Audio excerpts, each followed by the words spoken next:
새해가 되었습니다. 이 새해에 하나님의 큰 은총과 축복이 여러분들에게 충만하기를 주 예수 이름으로 축원합니다. 이 새해는 하나님의 놀라우신 은혜가 우리 광명 만나교회에서 일어날 것입니다. 하나님이 하시는 일들은 너무 놀랍고 참 기가 막힌 일들이 우리의 삶 가운데 일어납니다. 신앙생활 하면서 힘들고 어려운 일을 당할 때마다 하나님이 여러 어려움을 통해서, 시련을 통해서, 역경을 통해서 풍성한 은혜를 더하여 주십니다. 제가 만나게 부임하자마자 하나님이 말씀하십니다. 성전을 지어라. 그 말씀 아멘으로 믿음을 받아들이고, 아니 교회 부임한 지 한 달도 되지 않은 상태였어. 재직회를 열어서 건축하기로 결의하고 헌금을 작정을 시켰습니다. 건축을 시작하면서 여러분, 상상을 초월하는 어려움이 찾아왔습니다. 그 가운데서 반대하는 반대 세력들이 조직적으로 움직였고, 또 헌금을 가장 많이 작정한 그 집사님이 큰 사고를 쳤습니다. 그래서 그 시련을 극복하기가 너무 힘들고 어려운 일들이 닥쳐왔습니다. 참으로 놀라운 것은 이런 극적인 위기에서 하나님이 일을 하시는 겁니다. 하나님께서 미국으로 이민 간 박정봉 장로님이 인편으로 이렇게 연결되어서 그분의 이름으로 교회 건물의 절반인 19평이 그분 앞으로 이름이 되어 있었습니다. 그래서 아무 일도 교회 재산권을 행사를 할 수 없어 할 수 없는 데에 하나님이 그분을 이 한국에 보내주었습니다. 그래서 그 19평을 하나님께 드려지는 놀라운 일들이 일어나게 되었던 것입니다. 장로님 와서 그 19평을 하나님께 드려서 이제 교회 재산이 완전히 교회로 돌아왔습니다. 그래서 그것을 담보를 하고 돈을 1억 5천만 원을 빌려서 교회를 건축하게 되었던 것입니다. 정말 이거는 기적 중에 기적이요, 은혜 중에 은혜인 것입니다. 참으로 놀라운 것은 교회를 짓자마자 어떤 일이 생기나면 뉴타운 재개발이 발표되면서 교회를 전전 지을 수 없도록 딱 맡겨버렸습니다. 그 순간 놓쳤으면 아무것도 할 수 없었던 거예요. 그리고 하나님께서 은혜 베풀어 주셔서 조합과의 잘 협상이 이루어져서 새로운 성전을 지을 수 있는 하나님께서 은혜를 베풀어 주셨습니다. 할렐루야. 하나님이 하신 일들이 얼마나 놀랍고 참 기가 막힌 일인지 모릅니다. 여러분, 성전 건축은 아무나 할 수 있는 것이 아닙니다. 다시 말하면 내가 하고 싶어도 할 수 있는 일이 아니다는 것이죠. 성전 건축을 그렇게 하고 싶었던 한 사람이 있었습니다. 그분 이름이 다윗 왕이었습니다. 다 하나님 앞에서 성전을 건축하고 싶은데 하나님이 허락하지 않는 거예요. 너는 안 된다는 거예요. 왜 그럴까요? 전쟁하면서 너무 많은 피를 흘리기 때문에 너는 안 되고 너의 아들들을 통해서 이 성전을 지으라고 말씀을 하십니다. 그래서 다윗은 어떻게 하느냐 하면은 하나님께서 성전 짓지 말라고 하니까 성전 짓는 이 물자를 준비하면서 한평생을 보냈습니다. 다시 말하면 한평생 동안에 건축 헌금만 하다가 그의 생을 마치게 되었다는 말씀인 것입니다. 여러분, 다윗은 건축 헌금을 여러분 얼마나 했을 것 같습니까? 다윗은 얼마나 건축 헌금을 했을까요? 여러분 한번 상상해 보십시오. 얼마나 했을까요? 역대상 29장 2절에서 6절 보니 이렇게 말씀하십니다. 내가 이미 내 하나님 성전을 위하여 힘을 다하여 준비하였나니 곧 기구를 만들 금과 은과 녹과 철과 나무와 또 만호와 가공할 금은 보석과 채석과 다른 모든 보석과 옥돌이 매우 많으며 성전을 위하여 준비한 이 모든 것 외에도 내 마음이 하나님의 성전을 사모함으로 내가 사유한 금은으로 내 하나님의 성전을 위하여 드렸노니 곧 오빌의 금 3,000달란트와 수는 7,000달란트와 모든 성전 벽에 입히며 금은 그릇을 만들며 장인의 손으로 하는 모든 일이 서게 하였으니 오늘 누가 즐거이 손에 채워 여호와께 드리겠느냐. 드린 게 참 많죠. 다 재버리고 금을 얼마나 드렸다고요? 금을 3,000달란트. 이 3,000달란트가 여러분 얼마나 되는지 아십니까? 한 달란트에 34kg예요. 3,000달란트를 계산을 해보니까 뭐냐면 금을 10만 2천 kg를 다윗이 하나님께 들었어요. 금을 10만 2천 kg. 그러면 돈으로 계산해보면 얼마나 될까요? 한 달란트를 이 금으로 지금 유튜브에 찾아서 계산을 해보니까 말이야 8,575만 원 한 달란트에. 그러니까 3,000달란트를 계산해보니까 8조 7,200억을 들었다는 것이죠. 여러분, 인류 역사에서 하나님 앞에 이보다 더 많은 헌금을 한 사람이 있겠습니까? 참 놀라십니까?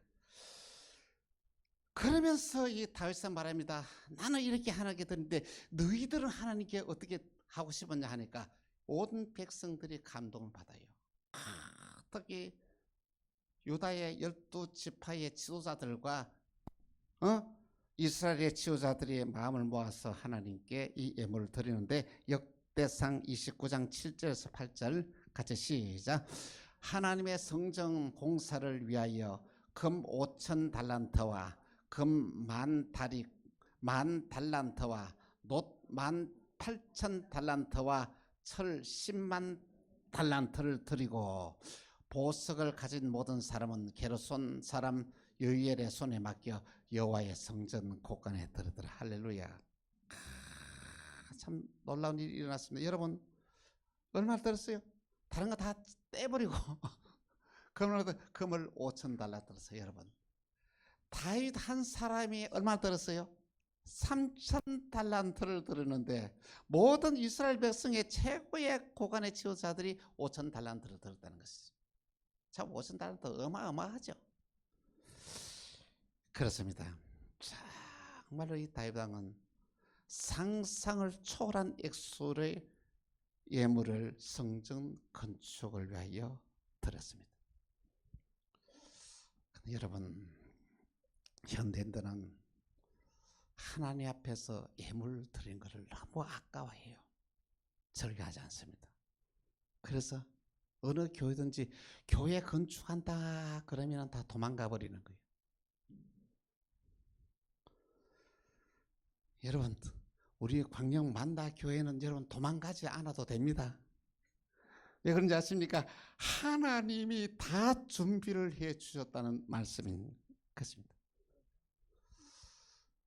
여러분 하나님이 우리에게 바라는 것이 무엇인지 우리의 마음이에요. 우리의 마음을 하나님께 성전 건축을 위하여 드리자는 것이죠. 여러분이 할 수 있는 일은 뭐냐 하면 여러분 성전 건축 헌금은 이미 다 마련되어 있습니다. 할렐루야. 하나님이 마련해 주셨어요. 근데 여러분 하면 성물을 하나님께 여러분 드리는 것만 여러분 남았습니다. 여러분의 형편 따라 여러분의 믿음대로 성물을 하나님께 드리는 은혜가 있기를 바랍니다. 왜 목사님이 여러분에게 성물을 하나로 드리라고 하는가 하면요, 여러분이 예배를 드리러 나올 때 여러분이 들었던 성물을 바라볼 때마다 은혜가 돼요. 응? 그래서 아이고 우리 교회에 내가 하나님께 뭘 드렸는데 그거 생각하면서 큰 은혜가 된다는 말씀인 것입니다. 하나님은 우리의 마음을 받으십니다. 우리의 마음을 하나님께 드릴 때 하나님은 더 큰 복을 우리에게 더하여 주시는 것입니다. 어느 날 예수님께서 성전에 들어가면서 헌금을 들은 함이 있거든요. 그 앞에서 이렇게 지켜보고 있습니다. 헌금하는 모습을. 그러니까 예수님이 지켜보고 있으니까 얼마나 신이 나요. 어떤 사람도 수표를 꺼내가지고 예수님이 보이죠 하면서 넣었습니다. 많은 사람들이 말이야 이만큼 큰 돈을 가지고 이렇게 다 주워 넣는 거예요.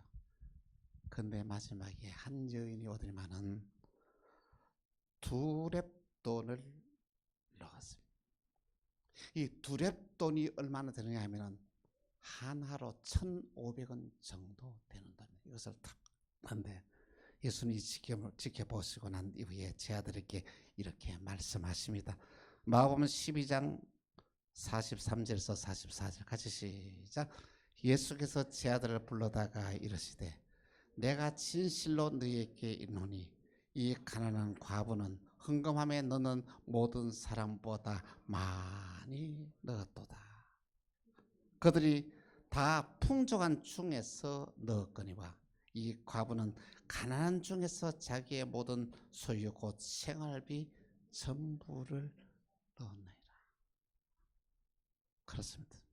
하나님은 저와 여러분들의 사정과 형편을 너무 잘 알고 계십니다. 하나님이 바라는 건 뭡니까? 내 형편에 따라서 최선을 다해 하나님께 드리는 그걸 원하지 그 이상의 것을 절대로 하나님이 요구하지 않아요. 왜 그걸 요구할까요? 우리에게 복을 주시기 위하여, 우리에게 은혜를 주시기 위하여 이것을 요구하신다는 말씀인 것입니다. 이 여인은 하나님 앞에서 최선을 다해서 귀한 예물을 드렸습니다. 그의 마음을 온전히 드렸던 것입니다. 먼저 성전 건축의 의미입니다. 솔로몬이 성전을 건축할 때에 이스라엘 백성들이 출애굽한 이후에 480년이 되는 해였습니다. 하나님께서 왜 이스라엘 백성들을 애굽에서 나와서 광야에서 생활하게 하신지 아십니까? 하나님 앞에서 예배를 드리게 하기 위하여 광야에 나오게 했다는 것입니다. 출애굽기 3장 12절에 이렇게 말씀하고 있습니다. 하나님이 이러시되 내가 반드시 너와 함께 있으리라. 내가 그 백성을 애굽에서 인도하여 낸 후에 너희가 이 산에서 하나님을 섬기리니 이것이 내가 너를 보낸 정의라. 하나님이 뭘 가장 기뻐하신지 아십니까? 하나님 앞에 예배 드리는 것을 너무너무 하나님이 기뻐하신다는 말씀인 것입니다. 그런데 하나님께 예배하는 과정들을 살펴보면 너무 다양합니다. 먼저 첫 번째 시작된 예배는 제사였습니다. 맨 처음 아담의 아들 가인과 아벨은 하나님 앞에서 제사를 드렸습니다. 그런데 누구는? 아벨은 제사를 드리면서 성공했습니다. 아벨이 드리는 제사를 하나님이 받으신 거예요. 그런데 가인은 하나님 앞에서 제사를 드리는데 하나님이 제사를 받지 않았어요. 어떤 결론이 나온지 아십니까? 아벨은 하는 것마다 형통에 볼 줍니다. 이것 하면은 이것 잘 되고 저것 하면은 전 잘 되고 하나님이 복을 주니까 하는 것마다 잘 되는 거예요. 그와 반대로 가인은 이것 하면은 이것 망하고 저것 하면은 저것 망하고 한다는 거예요. 여러분 중에는 어느 쪽입니까? 아벨 쪽입니까? 가인 쪽입니까? 하는 것마다 잘 되는 축복이 있습니까? 아니면 하는 것마다 안 되는 망한 일들이 있는지는 것입니다. 저는 다 경험했습니다. 하는 것마다 안 되는 것도 경험하고 하는 것마다 잘 되는 것도 이렇게 경험을 했습니다. 그 기준을 다시 예배에 있다는 것입니다. 그리고 출애굽한 이스라엘 백성들에게는 예배를 어디서? 성막에서 드렸습니다.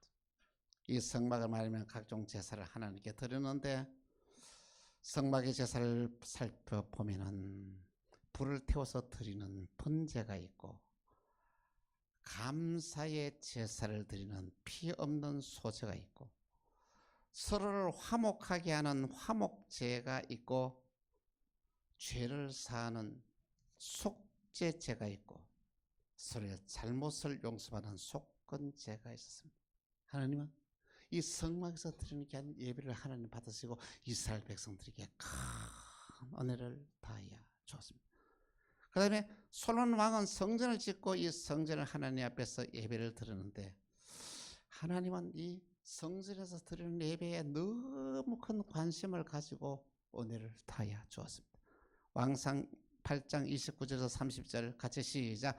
주께서 전에 말씀하시기를 내 이름을 거기 있으리라 하신 곳 이 성전을 향하여 주의 눈이 주야로 보시오며 주의 종이 이곳을 향하여 비는 기도를 들으시옵소서.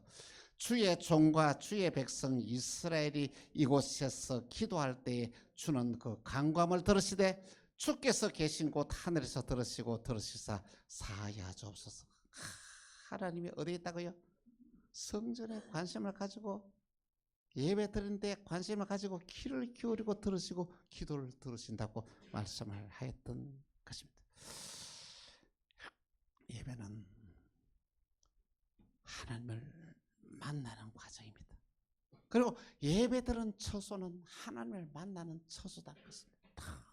그래서 제가 어릴 때만 하더라도 교회를 부르지 않고 예배당으로 불렀습니다. 그게 더 큰 의미가 있지 않냐 생각합니다. 우리가 예배당, 예배를 드리는 장소가 너무 귀하다는 말씀인 것입니다. 예배 드리는 장소는 너무 귀한 것입니다. 그리고 예배 드리는 처소를 마련한다는 것은 저와 여러분에게 엄청난 은혜와 축복을 받은 귀하다는 말씀인 것입니다. 두 번째로 성전이 지어지는 과정을 한번 살펴보도록 하겠습니다. 솔로몬이 성전을 지어는 과정을 보면은 참으로 참 놀라운 사실을 우리는 발견할 수 있는데, 다윗은 하나님 앞에서 성전을 지을 때에 예물을 드리면서 큰 은혜를 받았습니다. 나라가 안정이 되고 자녀들이 복을 받고 감사와 기쁨이 넘치는 삶을 다윗은 살았습니다. 또한 두루왕 히람은 성전을 건축할 때에 레바논의 모든 백향목을 다 하고 그래서 뗏목을 지어서 이렇게 공급을 해줘서 솔로몬이 원하는 장소까지 오게 하였던 것입니다. 왕상 5장 8절에서 9절 보니 이렇게 말씀하고 있습니다. 같이 시작. 이에 솔로몬에게 사람을 보내어 이르되 당신의 사람을 보내어 하신 말씀을 내가 들었거니와 내 백향목 제목과 잣나무 제목에 대하여는 당신이 바란 대로 할지라. 내 종이 레바논에서 바다로 운반하였고 내가 그것을 바다에서 뗏목으로 엮어 당신의 지향 곳으로 보내고 거기서 그것을 풀리니 당신은 받으시고 내 원을 이루어 나의 공적을 위하여 음식을 주소서. 할렐루야. 이게 다 보내주는 거예요. 여러분, 그리고 성전을 지으면서 돌이 있잖아요. 돌을 갖다 다 깎고 이렇게 해가지고 여러분 한번 상상해서 얼마나 정교하게 되겠습니까? 돌과 돌 사이에 다 연결되도록 다 깎고 하는 인원이 몇냐면은 8만 명이었어요. 8만 명.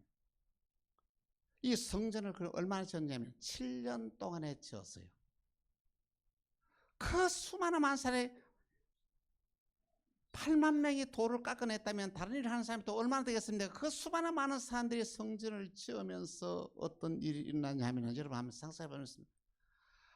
한 번도 분쟁이나 다툼이 없었다는 거예요.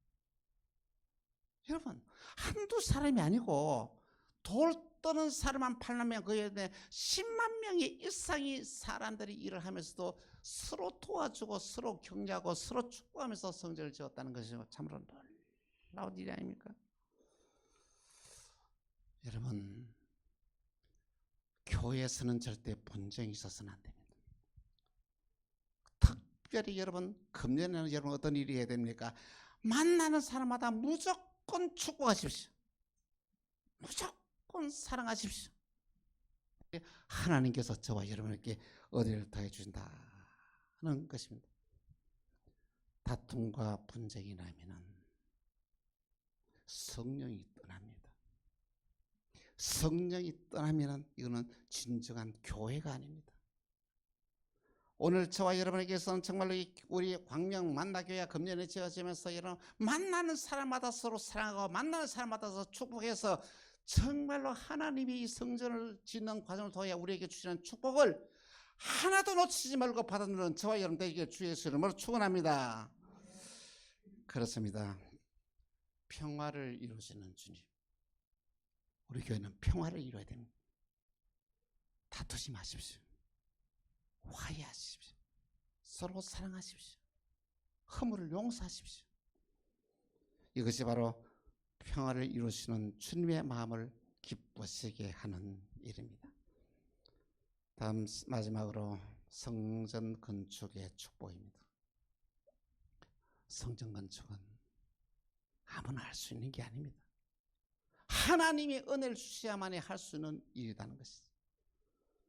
하나님께서 저와 여러분에게 특별한 은혜를 다 주셔서 우리 광명 만다 교회를 건축하겠다는 거 여러분 기뻐해야 됩니다. 감사해야 됩니다. 이번 기회에 우리 성도들이 다 축복을 받아야 됩니다. 하나님께서 이 금년에 여러분의 가정마다 생각마다 축복의 문이 열리시길 바랍니다. 그렇습니다. 이스라엘 백성들이 포로에 들어와서 제일 먼저 이 성전을 수리하기를 시작을 했습니다. 그러다가 자기 집도 지어야 되니까 하고 내 집 짓는 게 먼저지 그러고 난 뒤에 성전 짓는 걸 제껴버렸어요. 그러고 난 뒤에는 자기 집만 짓고 있을 때에 악의 선지자는 일어나서 이들을 이렇게 책망합니다. 야, 너희들 삶을 한번 되돌아봐라. 너희가 많이 뿌릴지라도 수확이 적으며 먹을지라도 배부르지 아니하며 일꾼을 삭슬받아서 구멍 뚫어진 전대에 넣으니 없어진 이유가 어디 있는지 아느냐? 성전을 짓다가 중단했기 때문에. 여러분, 구멍 뚫린 전대에 삭슬 넣는다. 이게 뭐 다시 말하면 그 있으면 있겠습니다. 빠져버린다는 거예요. 아무리 돈을 많이 버렸는데도 이것이 모이지 않고 다 없어져 버린다는 것이. 그 이유가 어디냐? 너희가 성전 짓는 데 너희가 마음이 떠났기 때문이다. 이 학개 선지자의 말을 듣고 그들은 어떻습니까? 회개하고 돌이킵니다. 그래서 학개서 2장 19절에 이렇게 말씀하고 같이 시작. 곡식 종자가 아직도 창고에 있느냐? 포도나무, 무화과나무, 석류나무, 감람나무에 열매가 맺지 못하였느니라. 그러나 오늘부터는 내가 너희에게 복을 주리라. 자, 한번 더 합시다. 그러나 오늘부터는 내가 너희에게 복을 주리라. 할렐루야. 하나님이 저와 여러분에게 복을 주시면은 모든 문제는 다 해결됩니다. 놀라운 기적의 역사가 일어나게 되는 것입니다. 여러분, 여기에는 목사님은 성전 건축을 통하여 엄청난 복을 받은 자입니다. 지금으로부터 45년 전에 경상북도 청도군 청도 부야 이동에 있는 부야교회 건축 헌금을 제가 들었습니다. 그때 당시에 제가 300만 원을 들었습니다. 하나님께서는 얼마나 이것을 받으시고 은혜와 축복을 이 목사님에게 허락해 주시면, 여러분 목사님이 축복받는 거 여러분 다 아시죠? 목사님 받아도 되겠어요. 여러분 다 받아야지. 하나님이 축복하시면 여러분 상상을 초월하는 놀라운 기적을 일으키는 주인공이 된다는 말씀인 것입니다. 이번에 광명 만다 교회를 세워지는 과정을 통하여 여러분 모두에게 하나님이 약속하신 놀라우신 언약의 축복이 새해 여러분에게 임하기를 주 예수 이름으로 축원합니다. 사랑하는 성도 여러분, 2020년은 하나님이 우리에게 주신 축복의 해입니다. 하나님이 저와 여러분들에게는 성전을 건축하게 하고 이 성전 건축을 통하여 엄청난 언약의 축복이 준비되어 있다는 것입니다. 서로 사랑하십시다. 서로 축복하십시다. 하나님을 진정으로 사랑하는 마음으로 우리의 정성과 믿음과 마음을 주님께 드리십시다. 주님이 우리가 드리는 것 받으시면 오늘 저와 여러분의 삶에 상상을 초월하는 언약의 축복이 임하게 되는 것입니다. 우리 모두 이 새해는 우리 모두 다 하나님의 언약하신 놀라우신 축복을 받아서 축복의 주인공이 다 되기를 바랍니다. 여러분의 모든 소원이 이루어지기를 바랍니다. 하나님의 놀라우신 언약의 기적의 축복이 임하기를 바랍니다. 그래야 이 새해는 하나님이 주시는 모든 축복을 받아 누리는 축복의 주인공이 다 되시기를 주 예수의 이름으로 축원합니다. 기도하겠습니다. 주님, 성전 건축에 대한 축복을 우리에게 말씀 주셨는데 이 말씀을 믿음으로 받아들여서 우리 모두 다 하나님의 주시는 성전을 건축하면서 하나님의 언약하신 놀라우신 축복을 받아 누리는 축복의 주인공들이 다 되게 하여 주옵소서. 주 예수 그리스도 이름으로 기도합니다. 아멘.